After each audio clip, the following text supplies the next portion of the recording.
Pujian dari hamba Tuhan tadi, Ibu Syamas. Hidup ini hanya sebuah kesempatan. Kita tidak tahu perjalanan kita masih berapa lama, kita tidak tahu. Maka selagi kalau masih ada kehidupan ini, betapa penting kita merenungkan, kemudian memperbaiki dan berjalan.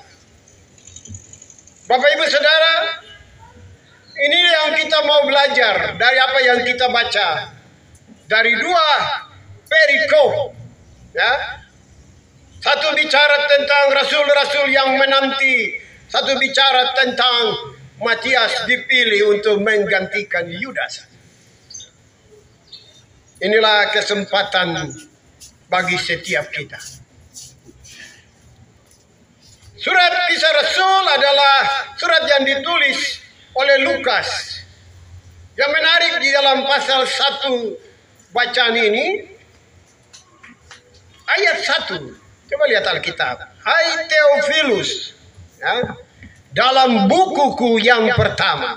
Nah, jadi Lukas dia menulis buku yang pertama adalah Injil Lukas. Ya, dan Kisah Rasul ini adalah buku yang kedua. Ya, untuk seorang besar yang namanya Theophilus. Tetapi di dalam tulisan yang dia kirim kepada Theophilus oleh seseorang yang bernama Lukas, ya, penulis dari dia tulis Injilnya sendiri Lukas, kita dapat informasi tentang dua hal.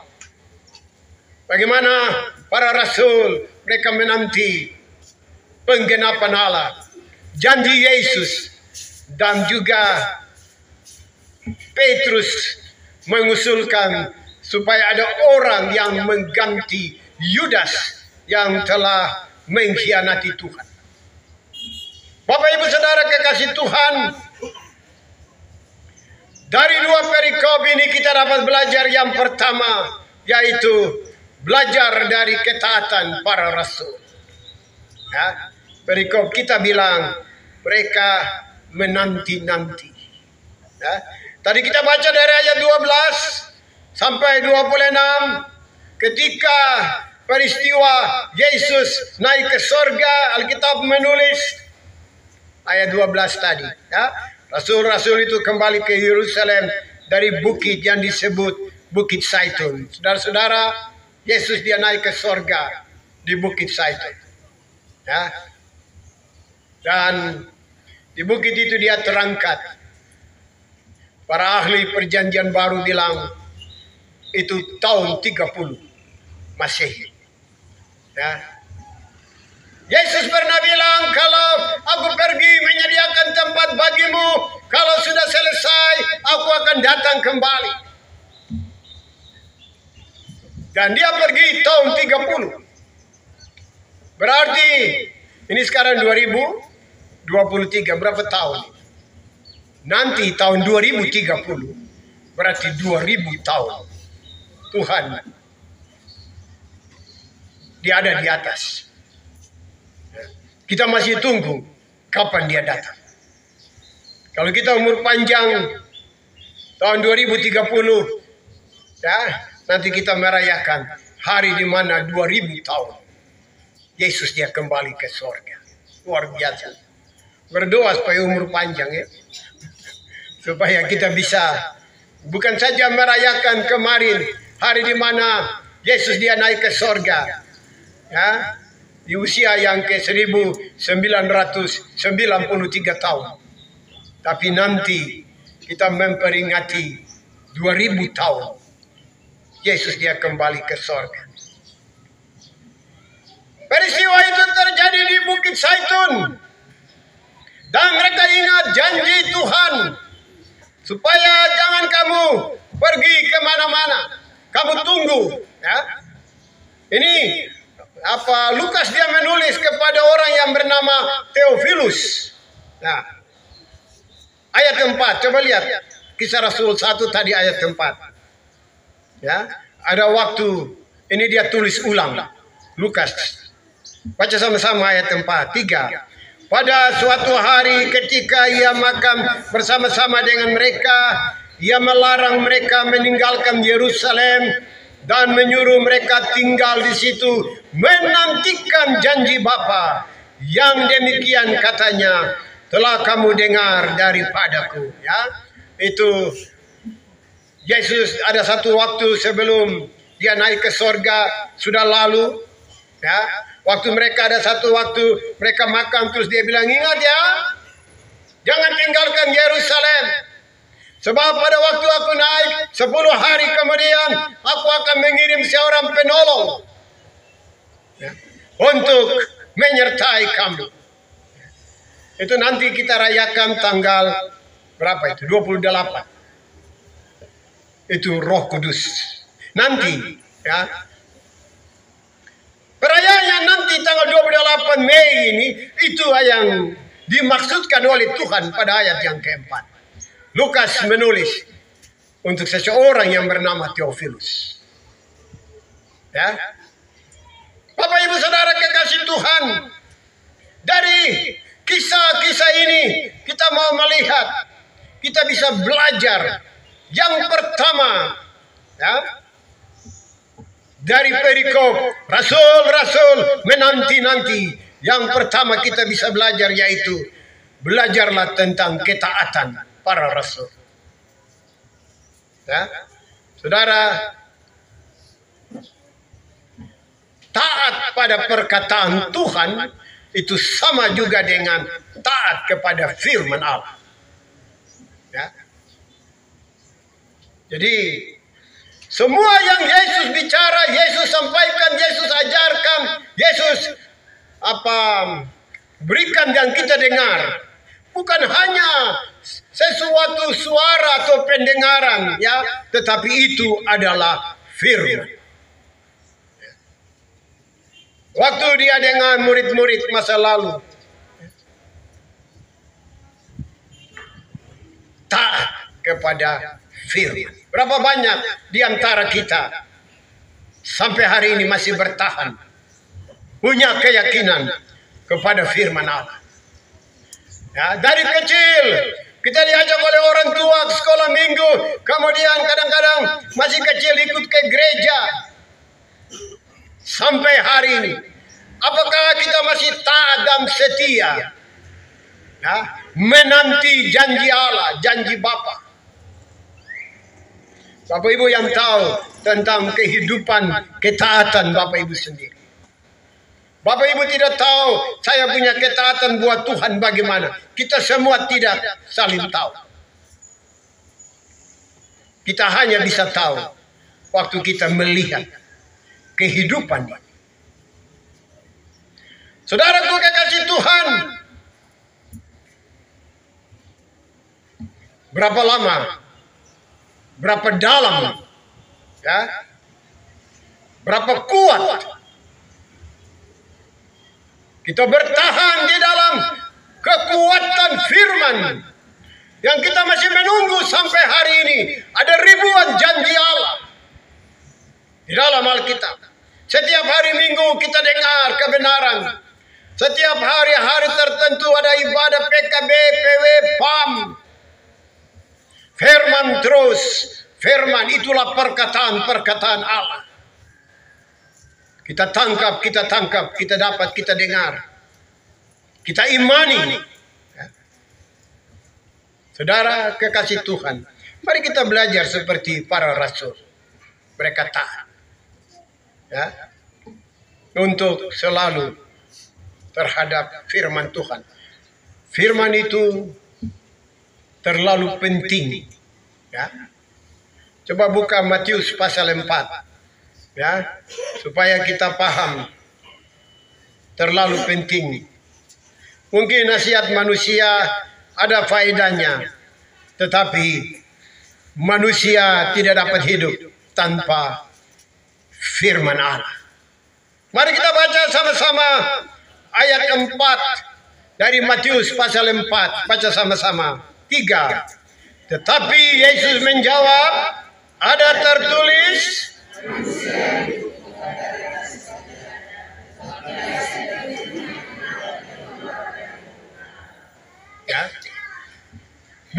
bekerja, boleh mencari, boleh berjuang. Kadang-kadang mengalami beban-beban yang berat. Tetapi kalau tanpa kita punya firman, pasti kita akan gagal. Ya. Coba sebagai pendeta saya dorong, berusahalah setiap hari harus baca Alkitab. Tiap hari. Mungkin cuma 1 ayat atau 2 ayat. Tidak ada soal. Tapi sorga melihat ketaatan kita untuk membaca Alkitab. Mengapa kita tidak dapat hidup tanpa firman? Biar kita mungkin nyangka kerja hebat, dapat uang untuk beli segala macam. Tapi kalau tanpa firman. Ya, ini sudah Matius tadi itu. Ya. Waktu dia Yesus mengalami cobaan dengan setan, iblis. Ya, iblis bilang, coba kau buat ya, roti, batu itu jadi roti. Nanti bulan dan baca pencobaan Yesus di padang gurun, Matius pasal 4. Dan Yesus dia hantam setan itu. Manusia tidak hidup hanya dari roti, artinya dari makanan jasmani. Ya. Mari jujur, berapa banyak di antara kita yang meluangkan waktu paling banyak untuk hanya dunia ini, perut, kedagingan. Tetapi untuk firman Allah, hampir kita tidak punya waktu. Padahal itu jaminan untuk kekekalan. Firman itu. Tidak harus sekolah teologi, tidak. 1 ayat saja setiap hari. Baca, nanti Roh Kudus akan turun. Memberi kita pengertian dan kita jaga hidup. Karena itu Bapak Ibu Saudara, mari kita belajar seperti para murid. Mereka taat sampai nanti mereka menggenapi janji Tuhan, yaitu apa? Pencurahan Roh Kudus. Ini yang tadi kita baca. Nanti ayat 2 dari Kisah Rasul itu bicara tentang Pentakosta. Ya, itu keturunan Roh Kudus. Ya. Hal yang kedua, kalau tadi kita bicara tentang taat kepada firman Allah, sehingga mereka mengalami penggenapan dari janji Tuhan. Karena taat itu mereka tidak kemana-mana. Mereka ke Yerusalem. Mereka tinggal. Tuhan bilang, kamu jangan kemana-mana. Kamu pulang dari Bukit Zaitun. Kami kumpul di Yerusalem. Ya, buat persekutuan. Dan nanti 10 hari kemudian aku akan kirim Roh Kudus, penolong. Ya. Dan itu yang para rasul mereka lakukan. Dan akhirnya waktu mereka di balkon Yerusalem, kemudian terjadi pencurahan. Ya, nanti koordinator Gajah Putih dan kita bikin usaha dana, dan 3 tahun lagi kita lihat balkon di Yerusalem. Masih ada sampai hari ini. Peristiwa besar ribuan tahun yang lalu. Bagaimana lidah-lidah api ada di atas orang-orang yang bertahan 120 orang. Dan mereka mengalami pencurahan. Jadi nanti kita ya buat rencana itu dan kita jalan ke Yerusalem sana. Ya. Bapak Ibu Saudara kekasih Tuhan,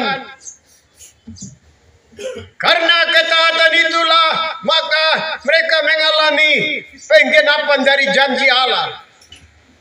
Mereka tidak tinggalkan Yerusalem. Dan kemudian mereka mengalami pencurahan kuasa Roh Allah yang menaungi mereka. Hanya karena ketaatan itu, janji itu digenapi. Saudara, di dalam Alkitab ada ribuan janji Allah. Hanya Tuhan tunggu kalau saudara dan saya taat, kita akan mengalami janji-janji Allah. Kenapa orang lain bisa mengalami ya pertolongan Allah mereka. Mungkin kita perlu belajar taat supaya kita lebih dahsyat lagi mengalami perkara-perkara besar. Ya, ketaatan itulah yang membuat seseorang dia mengalami penggenapan dari janji-janji Allah. Di dalam Alkitab begitu banyak janji-janji Tuhan. Ada ribuan janji Tuhan, ya, yang disiapkan bagi orang-orang yang percaya. Kadang-kadang kita mengalami goncangan di dalam hidup ini, tapi memang Allah izinkan supaya kita belajar menjadi umat kebanggaan Allah. Saudara lihat, saya mau ajak kita lihat satu janji Allah. Mari Yeremia 29. Mari buka Alkitab. Kita lihat Yeremia 29. Kita baca sama-sama. Di dalam ayat yang ke-11.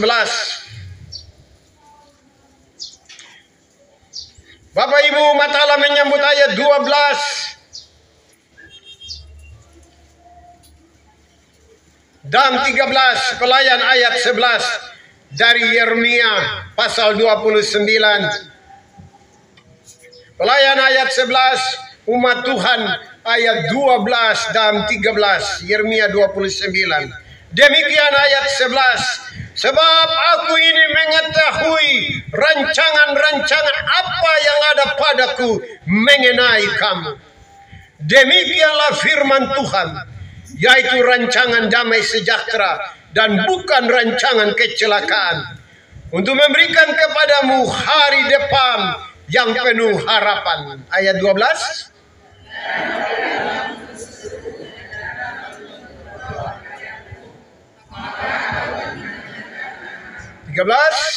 Apabila kamu mencari aku, kamu akan menemukan aku. Apabila kamu menanyakan aku dengan segenap hati. Haleluya. Nanti pulang dan baca dan baca. Baca dan baca. Firman Allah inilah yang merupakan penggenapan kalau kita belajar taat. Rasul-rasul masa lampau, mereka bisa mengalami berkat-berkat Tuhan karena mereka belajar taat. Ya, saudaraku kekasih Tuhan, itulah bagaimana rasul-rasul menanti-nanti penggenapan janji Allah karena mereka belajar untuk taat. Hal yang kedua, Matias dipilih menggantikan Yudas. Bacaan alinea atau perikop yang kedua. Pertanyaannya, mengapa Yudas diganti? Ya, ini Alkitab tulis Matias yang ganti dia. Kenapa Yudas diganti? Karena Yudas mengkhianati sang guru. Ya. Bacaan kita tadi di dalam ayat 18. Ya.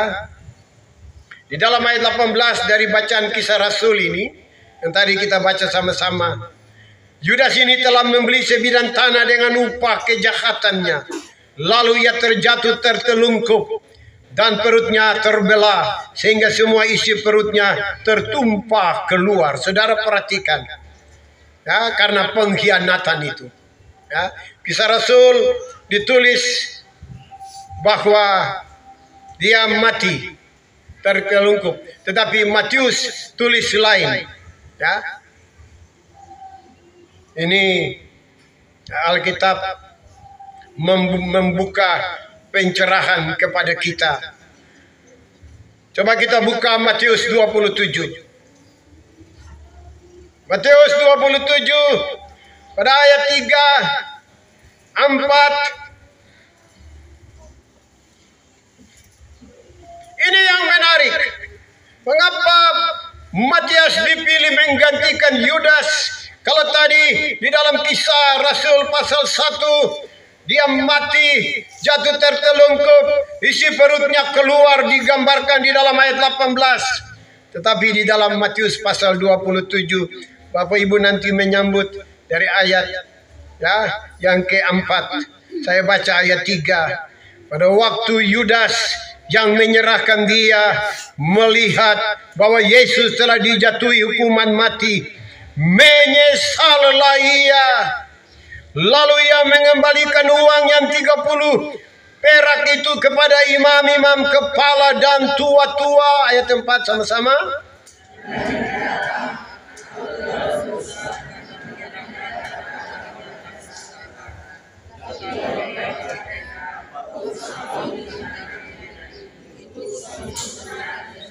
Ayat 5 sama-sama.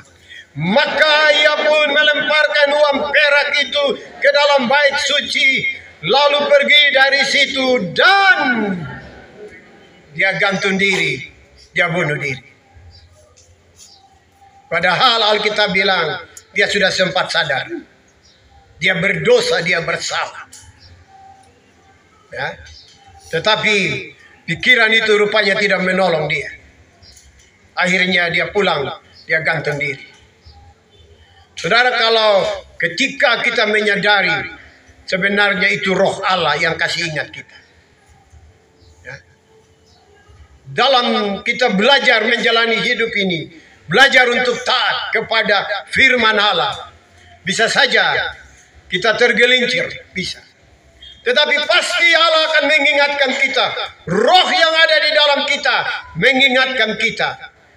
Jangan panik dan tidak ada harapan dan lebih baik mati, itu tipu muslihat setan. Tidak. Andaikan dia sadar, dia sudah lempar itu 30 keping perak. Dan dia datang cari teman-teman, saya bersalah, saya berdosa, saya mengkhianati guru. Bisa saja Petrus, Andreas, mereka kalau begitu mari kita berdoa minta ampun. Bisa. Tetapi yang terjadi, dia pulang gantung diri.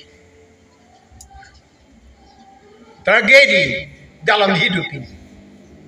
Sampai hari ini ada banyak orang gantung diri.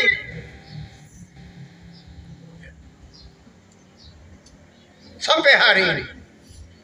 Gustavo Vargas, negara Brasil goncang.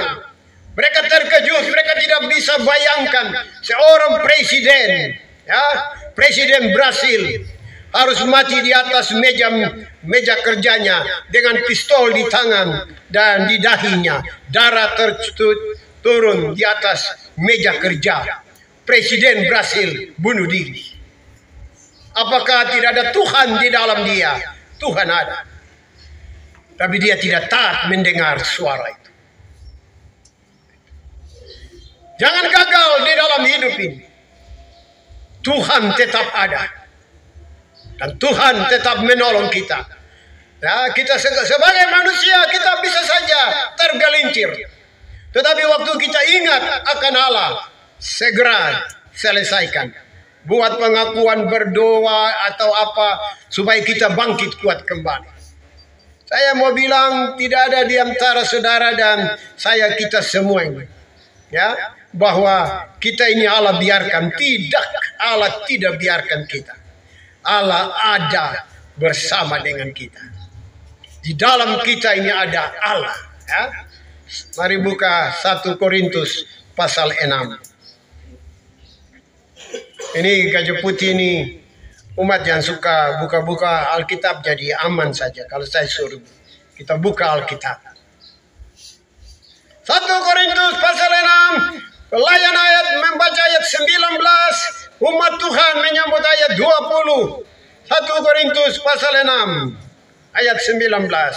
Atau tidak tahukah kamu bahwa tubuhmu adalah bait Roh Kudus yang diam di dalam kamu. Roh Kudus yang kamu peroleh dari Allah. Dan bahwa kamu bukan milik kamu sendiri. 20.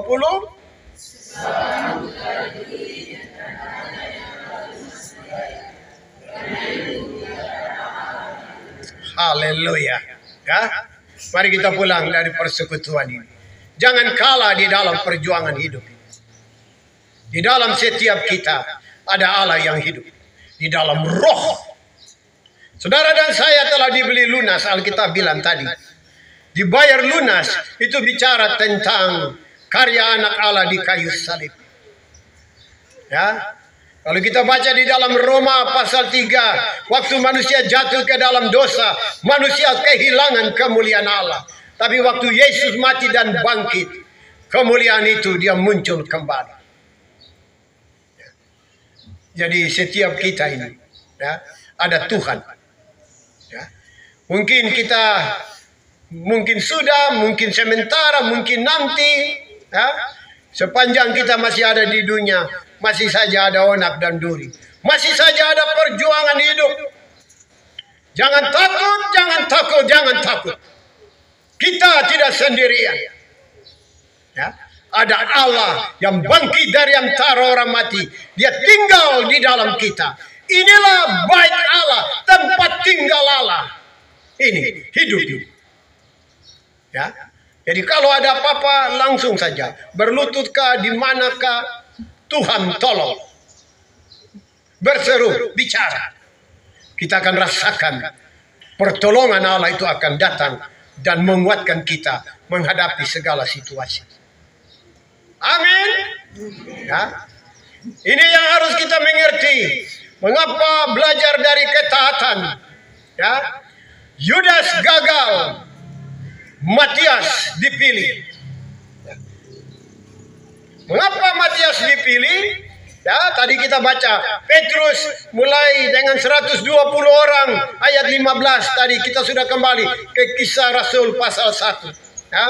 Petrus berdiri dan dia bilang, saudara-saudara, kita harus cari pengganti dari Yudas yang telah pergi. Ada 2 orang. Ya. Satu orang itu dia bernama panjang sampai ayat 23 itu. Ya. Dia bernama Yusuf, tapi juga dia disebut Barsabas, tapi juga disebut Justus. Ini macam dia dari Gajah Putih begitu. Satu orang ini dia punya nama 3. Dan ada Matias. Ya. Dan kemudian diundi. Dan mereka berdoa dan Matias yang terpilih. Ya. Melalui undian. Ya. Kita semua dipilih oleh Tuhan. Ya. Jangan takut, jangan kecewa. Ya. Pertanyaannya adalah, mengapa Matias dipilih? Bapak Ibu, di dalam ayat 21, 22, Matias itu dia mulai dari peristiwa di Sungai Yordan. Yesus dibaptis, Roh Kudus turun, dibaptis oleh Yohanes, sampai dengan Yesus dia terangkat ke sorga. Matias itu dia ikut terus. Coba lihat ayat 21. Lihat dari Kisah Rasul. Jadi harus ditambahkan kepada kami seorang dari mereka yang senantiasa datang berkumpul dengan kami selama Tuhan Yesus bersama-sama dengan kami. 22. Baca sama-sama. Nah itu mulai dari baptisan Yohanes sampai pada hari Yesus terangkat ke sorga meninggalkan kami untuk menjadi saksi dengan kami tentang kebangkitannya. Ya. Maka tidak heran undian itu dicabut, Matias terpilih. Kita yang mengiring Tuhan sampai hari ini, mari belajar setia taat. Kita adalah orang-orang pilihan Allah. Berkat-berkat Allah sedang siapkan. Yang Allah rindukan adalah kita belajar taat. Sisihkan waktu. Mungkin kita cuma bisa baca 1-2 ayat. Tidak apa-apa, kita mulai. Nanti 6 bulan kemudian mungkin kita sudah bisa 1 pasal. Tapi mulai tiap hari, mulai ada waktu dengan Tuhan. Mungkin kita cuma bisa berdoa 1-2 menit. Tidak apa. Tapi sisihkan waktu. Ya, di tengah kelelahan, capek, bergumul, berusaha, bekerja dari pagi sampai sore. Tapi jangan langsung pulang tidur dan tidak tahu apa-apa. Jangan. Di tengah-tengah kelelahan, Tuhan tolong saya rindu baca Alkitab.